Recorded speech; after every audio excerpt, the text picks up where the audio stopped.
Good morning, dear students of class 8th. Today we are starting a new lesson of history, the revolt of 1857.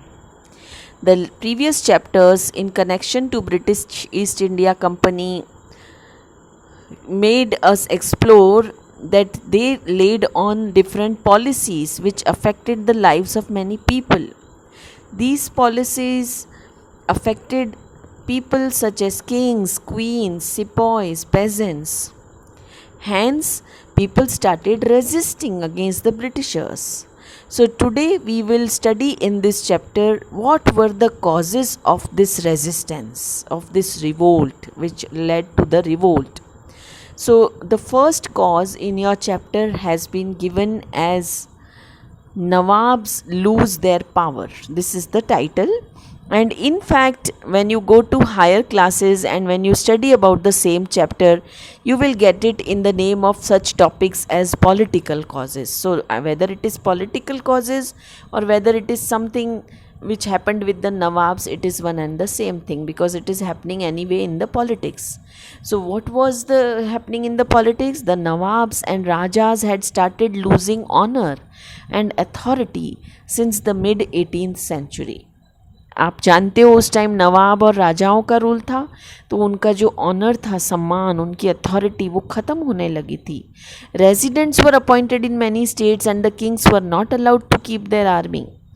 अब कुछ states में ऐसे लोगों को रखा जाने लगा, ऐसे रेजिडेंट्स को जो ब्रिटिशर्स के प्रतिनिधि थे, और राजाओं को, नवाबों को बोला गया आप अपनी आर्मी नहीं रख सकते. Most of them lost their kingdoms, कईयों से उनके किंगडम्स ले लिए गए. Several kings and queens tried to negotiate with the East India Company to safeguard their interest. अब कई राजा और रानियां ब्रिटिश ईस्ट इंडिया कंपनी से नेगोशिएट करने लगे. नेगोशिएट मतलब उनसे कोई न किसी बात का कॉम्प्रोमाइज़ करना कि भाई हमारे इन इंटरेस्ट को तो प्लीज़ बचा कर रखो. For example, Rani of Jhansi wanted her adopted son to be recognised as her heir या फिर सक्सेसर बाय द कंपनी. तो झांसी की रानी चाहती थी कि उन्होंने एक सन एडॉप्ट किया था तो उसको उसकी जगह उसकी गद्दी पर बिठाया जाए. इस बात को भी उन्होंने अस्वीकार कर दिया क्योंकि आपको पता है कि उन्होंने एक डॉक्ट्रीन ऑफ लैप्स इंट्रोड्यूस किया था कि जिसको खुद का बेटा या संतान नहीं है उसकी सारी टेरिटरी को ब्रिटिशर्स के पास लैप्स कर लिया जाएगा, जब्त कर लिया जाएगा, जिसको उन्होंने फिर एनेक्सेशन का भी नाम दिया. Adopted son of Peshwa Bajirao to Nana Sahib wanted to receive his father's pension as he was his legal heir. अब पेशवा बाजीराव ने नाना साहब को अडॉप्ट किया, यानी वो उसका पुत्र हो गया, लेकिन ब्रिटिशर्स ने इसको भी कंसिडर नहीं किया और उनकी फादर के नाम की जो पेंशन आती थी उसको भी स्टॉप करा दिया. However the company rejected. Awadh was the last territory to be annexed in 1801.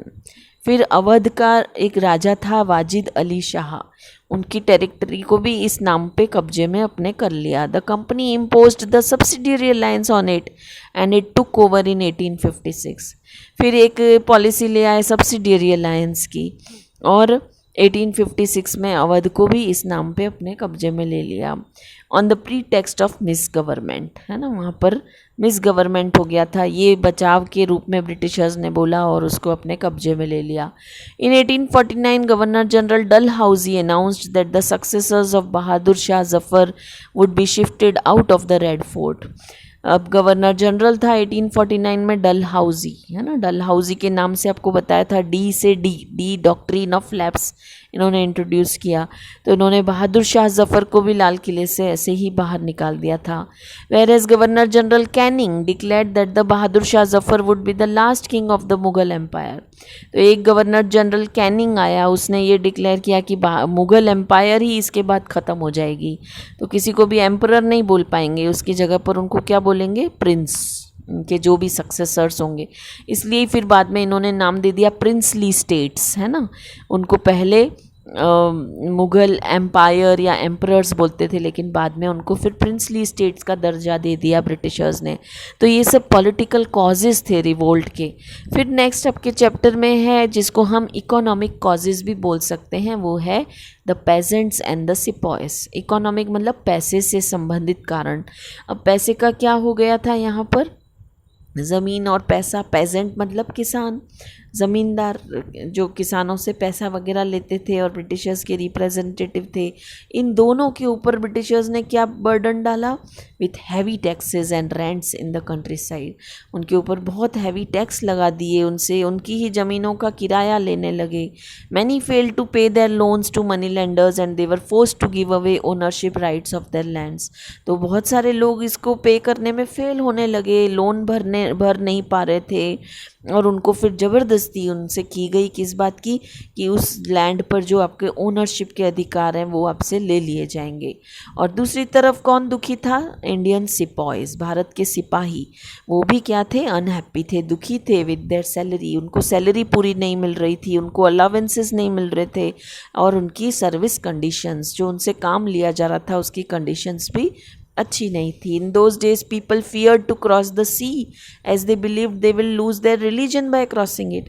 तो उस ज़माने में लोगों को लगता था कि समुद्र के उस पार जाना मतलब दूसरों का धर्म अपनाना, तो हमारा धर्म तो हम खो देंगे, तो लोग समुद्र के उस पार जाना नहीं चाहते थे।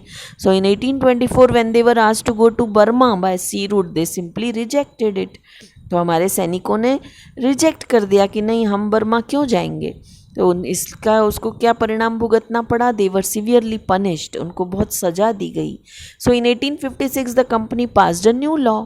फिर कंपनी ने एक नया कानून बनाया that every new person who wanted to be employed by the army had to agree to serve overseas. भाई आप हमारे यहाँ पर नौकरी तभी मांगने आना अगर आप समुद्र के उस पार जाकर के काम करोगे। ऐसी कंडीशन ब्रिटिशर्स ने एक नए कानून के रूप में रख दी। The sepoys also reacted to the behaviour of the British in the countryside. तो इस बात के ऊपर सिपाही आक्रोशित हो गए। उनकी families, many of them had families in the village, उनकी फैमिलीज गांवों में रहती थी। So the anger quickly spread among the sepoys, और इस कारण से सिपाही क्रोधित हो गए थे।